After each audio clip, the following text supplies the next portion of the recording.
परिदृश्य में क्या हो गया है कि सरदार पटेल और जवाहरलाल नेहरू इन्हें स्वतंत्रता सेनानी के रूप में न देखकर आज के लोग अपनी राजनीतिक उसके लिए देख रहे हैं। तो उस समय की कांग्रेस थी, वो आजादी की लड़ाई लड़ रही थी, और अभी की कांग्रेस है वो जो है वो राजनीतिक लड़ाई है। नेता आएगा बांध के ले जाएगा, हम लोग जानवर की तरह चाहिए हमारा मालिक है। चलो बात समझिए, आप नहीं जीत रहे हैं इसमें, बस ये लग रहा है कि आपको जब तक आप राजनीतिक गुलामी कीजिएगा आपका दुर्दशा यही होता रहे। लेकिन राजनीति एक एब्सोल्यूट चॉइस है कि आपको एक ही करना, बाकी हटाना पड़ेगा। कौन जीते कोई नहीं जीते, तुम लोग अपना पढ़ाई करो बाबू, हल्ला नहीं करो बाबू। जैसे लग रहा है जीत के तुम्हारे घर यूनिवर्सिटी खुल जाएगा।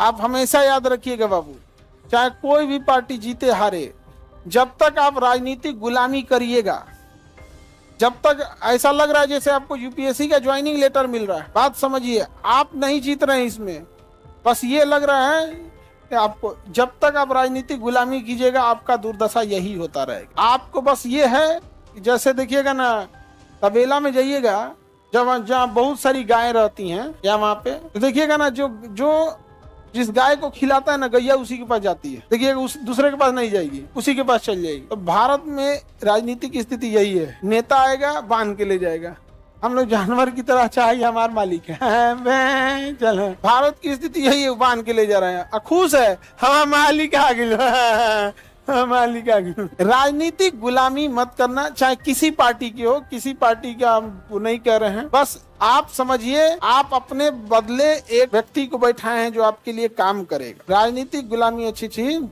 अंतरिम सरकार के लीडर सरदार पटेल को होना चाहिए। कई एक वो थ्योरी आती है कि यहाँ पे इलेक्शन हुआ नहीं था और उस समय यही था कि जो ज्यादा प्रभावी रह जाए। समझा गया कि नहीं आ गया? एक्चुअल में होता क्या है ना कि पंडित जो उस समय की कांग्रेस थी वो आजादी की लड़ाई लड़ रही थी, और अभी की कांग्रेस है वो जो है वो राजनीतिक लड़ाई है। प्रॉब्लम क्या है कि उस समय की जो कांग्रेस थी अंग्रेजों से लड़ने का सबसे बड़ा क्या था, संगठन था। तो अभी क्या है, राजनीतिक सोच अलग होती है। तो राजनीतिक सोच अलग होने के कारण राजनीति जो होता है ना, पॉलिटिक्स एब्सोल्यूट चॉइस होता है।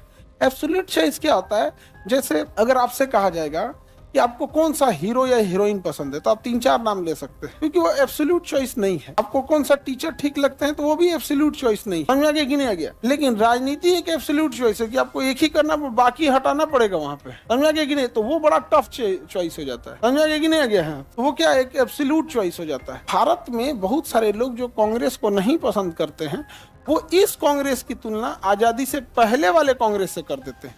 यह कांग्रेस राजनीतिक पार्टी है और आजादी से पहले वाली जो कांग्रेस थी वह कांग्रेस एक राजनीतिक संगठन न होकर एक आजादी की लड़ाई लड़ने वाला एक बड़ा मंच बन चुका था। समझ में आ गया कि नहीं आ गया? स्वयं महात्मा गांधी कहने वाले हैं कि आजादी के बाद कांग्रेस संस्था को खत्म कर देना चाहिए, क्योंकि यह पुरानी संगठन है और इसका यह चुनाव में क्या उठाएगी, लाभ उठा देगी। समझ में आ गया कि नहीं आ गया?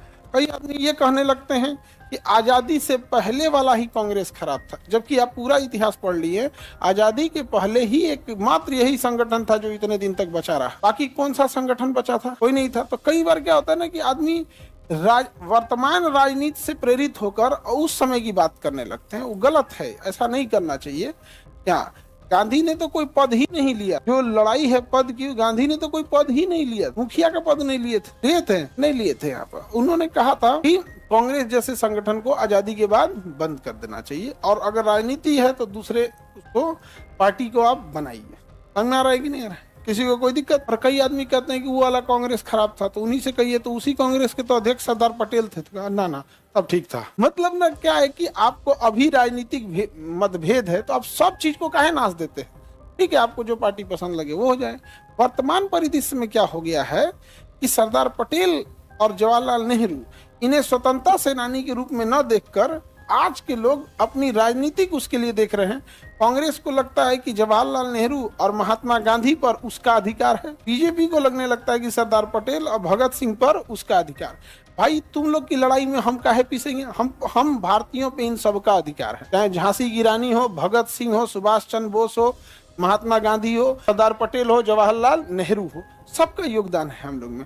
समझ आ रहा है कि नहीं आ रहा है? लेकिन वर्तमान आप देखिएगा उसको ना आज की राजनीतिक पार्टियों से जोड़ के देख लिया गया। समझ में आ रहा है कि नहीं आ रहा है?